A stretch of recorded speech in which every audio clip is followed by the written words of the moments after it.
Hello बच्चों, कैसे हो। आज हम कक्षा 8 मंजरी हिंदी का पाठ 3 पाठ पढ़ेंगे, सच्ची वीरता। अब आप सोच रहे होंगे सच्ची वीरता कैसे होती। वीर वीर से जैसा कि समझ रहे होगे, बहादुरी दिखाना। लेकिन सच्ची वीरता, यह निबंध है, एक सरदार पूर्ण सिंह ने लिखा हुआ है। सच्ची वीरता से तात्पर्य है कि हम हमेशा अच्छे काम करते हैं, बहुत बहादुरी का काम करते हैं, लेकिन ज़रूरी नहीं कि वो सारे काम अच्छे ही हों। हो सकता है हम ऊपर से कूद जाएं, बहुत बहादुरी का काम है, लेकिन क्या वो सही है। हो सकता हम किसी को एक डंडा उठा के बहुत तेज़ी से मार दें, उसका हाथ टूट जाए, काम बहुत बहादुरी का था, लेकिन क्या ये सही है।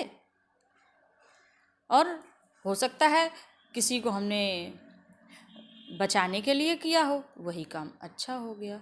जैसे कि अचानक से रास्ते में कोई मिल जाए और आपका पर्स छीन के भागने लगे, तो आप क्या करोगे। उसके साथ बहादुरी के साथ सामना करोगे ना, लड़ोगे। अगर आप उसको लड़ाई में हरा देते हो, आपकी पर्स अपनी बचा लेते हो। या कोई रास्ते में किसी को परेशान कर रहा है, उसको आपने बचा लिया और किसी दूसरे को मार करके, तो वो आपने एक अच्छा काम किया। तो वो हमने बहादुरी का काम किया, वो अच्छी हो। लेकिन यदि हम बिना सोचे समझे, किसी ने कहा यहाँ से कूद जाओ, कूद गए, क्या हुआ, चोट हमको लगी ना, हमने सोचा विचारा कुछ नहीं। वीरता का काम हमने किया, लेकिन वो हमने अपने दिमाग से बिना सोचे समझे काम किया, तो उसको हम वीर हो सकते, लेकिन अच्छा काम नहीं हम कहेंगे। तो इस तरह से। और तीसरा काम ये होता है कि हमने किसी को नुकसान पहुंचाने के लिए काम किया। अरे हमें इसने अच्छा काम कैसे कर लिया, हम जा कर के इसका बिगाड़ दें किसी तरह से काम हमने वो भी बहादुरी का किया। अगर हमने वो अच्छे के लिए किया होता, शायद उससे कुछ बन सकता था, लेकिन किसी दूसरे का नुकसान हो गया। अगर नुकसान हो गया तो ये क्या हुआ, ये गलत बात हुई ना हुई। इसी तरह से पूर्ण सिंह जी ने हमें सच्ची वीरता का के तीनों प्रकार के बारे में बहुत विस्तृत रूप से समझाया है उसमें, कि सच्चे वीर पुरुष जो होते हैं वो कैसे होते हैं। बिल्कुल धैर्यशाली, बहुत ज़्यादा बड़बड़ नहीं करते हैं, गंभीर स्वभाव के होते हैं और मन से अपने स्वतंत्र होते हैं। जैसे समुद्र में कितनी भी नदियाँ जा कर के मिल जाएं, लेकिन समुद्र कभी भरता नहीं है।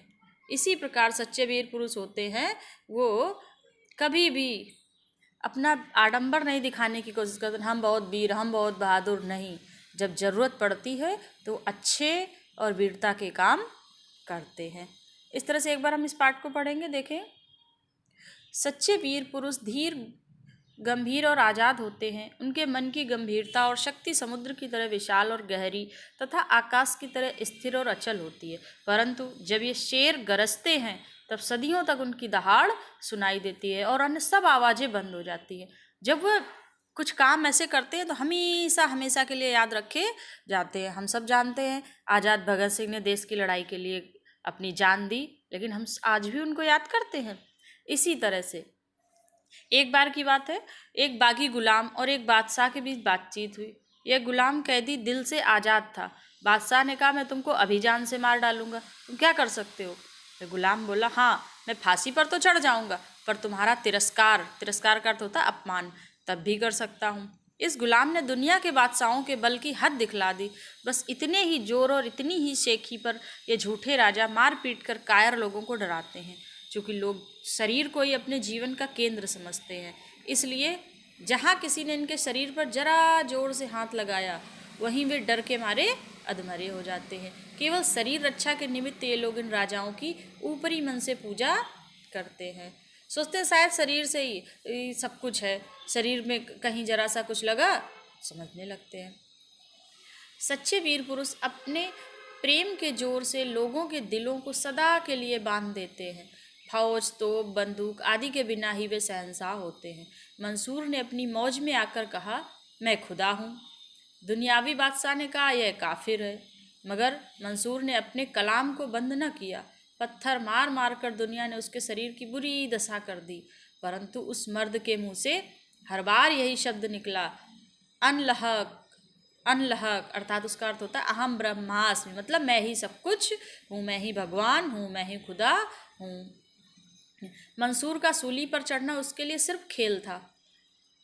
महाराजा रणजीत सिंह ने फौज से कहा, अटक के पार जाओ। अटक चढ़ी हुई थी और भयंकर लहरें उठी थी। अटक एक नदी है और बहुत तेज से बाढ़ आई हुई थी उसमें। जब फौज ने कुछ उत्साह प्रकट न किया, सभी ने सोचा यार जाएंगे बाढ़ में, फंस जाएंगे, मर जाएंगे, तब वीर को जोश आया और महाराणा ने अपना घोड़ा दरिया में डाल दिया। और जो महाराणा थे रणजीत सिंह, उन्होंने क्या किया, अपना घोड़ा पहले निकाल दिया। कहा जाता है कि अटक सूख गई और सब पार निकल गए।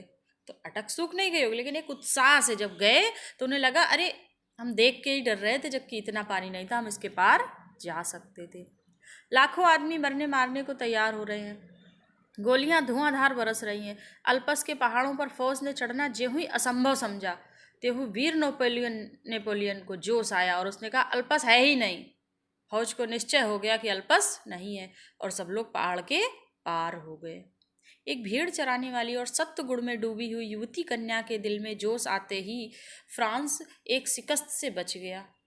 वीरता की अभिव्यक्ति कई प्रकार से होती है। कभी उसकी अभिव्यक्ति लड़ने मरने में, खून बहाने में, तलवार तोप के सामने जान गंवाने में होती है, तो कभी जीवन के गूढ़ तत्व मतलब जो अंदर के रहस्य हैं और सत्य की तलाश में बुद्ध जैसे राजा विरक्त होकर वीर हो जाते हैं। वीरता एक प्रकार की अंतः प्रेरणा है। जब कभी इसका विकास हुआ तभी एक नया कमाल नजर आया, एक नई रौनक, एक नया रंग, एक नई बहार, एक नई प्रभुता संसार में छा गई। वीरता हमेशा निराली और नई होती है। नयापन भी वीरता का एक खास रंग है। वीरता देश काल के अनुसार संसार में जब कभी प्रकट हुई तब भी एक नया स्वरूप लेकर आई, जिसके दर्शन करते ही सब लोग चकित हो गए। वीर पुरुष का दिल सबका दिल हो जाता है, उसका मन सबका मन हो जाता है, उसके विचार सबके विचार हो जाते हैं, उसके संकल्प सबके संकल्प हो जाते हैं, उसका बल सबका बल हो जाता है और वह सबका और सब उसके हो जाते। क्यों? वह आगे जैसा वीर पुरुष करते हैं, पीछे पीछे वैसे ही छोटे लोग करते जाते हैं। तो जैसा उनका मार्गदर्शन मिलता है वैसे ही सभी लोग होते जाते हैं। वीरों को बनाने के कारखाने कायम नहीं है, कहीं कोई फैक्ट्री नहीं कि नहीं वहाँ डाला और वीर निकल के आ गए, आटा डाला बिस्किट बन के आ गए, ऐसा नहीं है।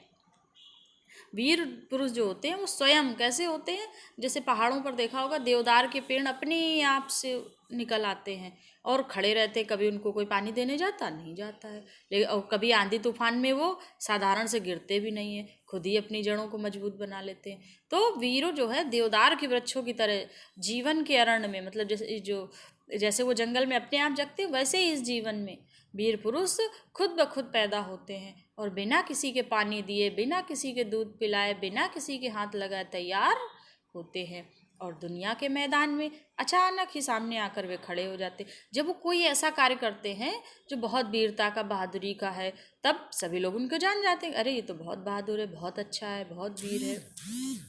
एक बार दिखावा और नाम के लिए छाती ठोककर आगे बढ़ना और फिर पीछे हटना, ये पहले दर्जे की बुजदिली है। किसी ने कहा नहीं नहीं नहीं हम करेंगे और बाद में पता लगा अरे बड़ा कठिन काम है, हम पीछे हट गए। वीर तो ये समझता है कि मनुष्य का जीवन जरा सी चीज़ है, वह सिर्फ एक बार के लिए काफ़ी है। बंदूक में केवल एक गोली है, उसे एक बार ही प्रयोग किया जा सकता, लेकिन हाँ कायर पुरुष इसको बड़ा ही कीमती और कभी न टूटने वाला हथियार समझते हैं।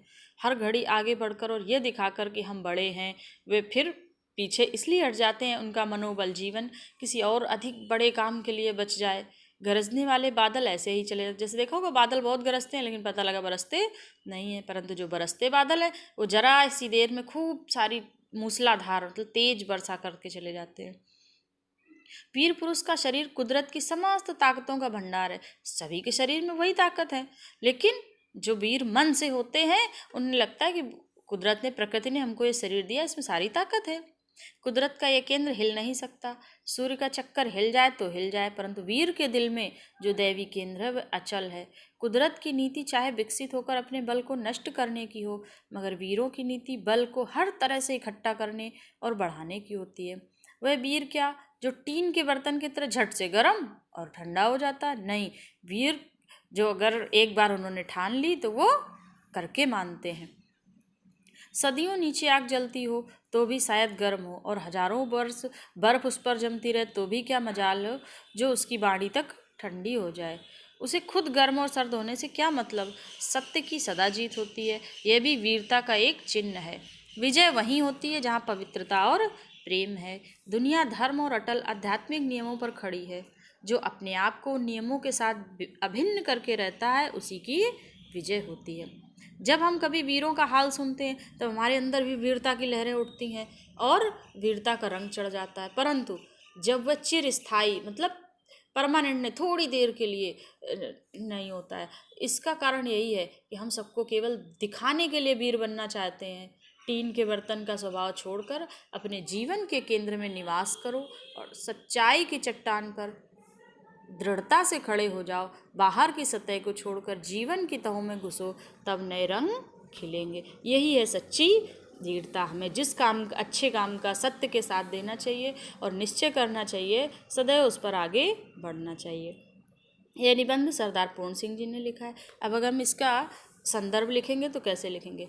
प्रस्तुत गद्यांश या प्रस्तुत पंक्तियाँ हमारी पाठ्य पुस्तक मंजरी कक्षा 8 के सच्ची वीरता नामक पाठ से ली गई हैं, या गद्यांश से तो लिया गया है। और इसके लेखक देख रहे हैं आप, सरदार पूर्ण सिंह जी हैं। अब हम अगले पाठ में उसमें अंक में इसके प्रश्न उत्तर बताएंगे। तक आप इस निबंध के बारे में पढ़ेंगे और स्वयं से एक बार अपने मन से इस पूरी कहानी, इस निबंध को लिखने का प्रयास करेंगे। और सभी बच्चे एक बार, अगर आपको मौका मिले कहीं बहादुरी दिखाने का तो आप क्या करेंगे, इस विषय पर जरूर पंक्तियां लिख करके हमें कमेंट्स में देंगे। जय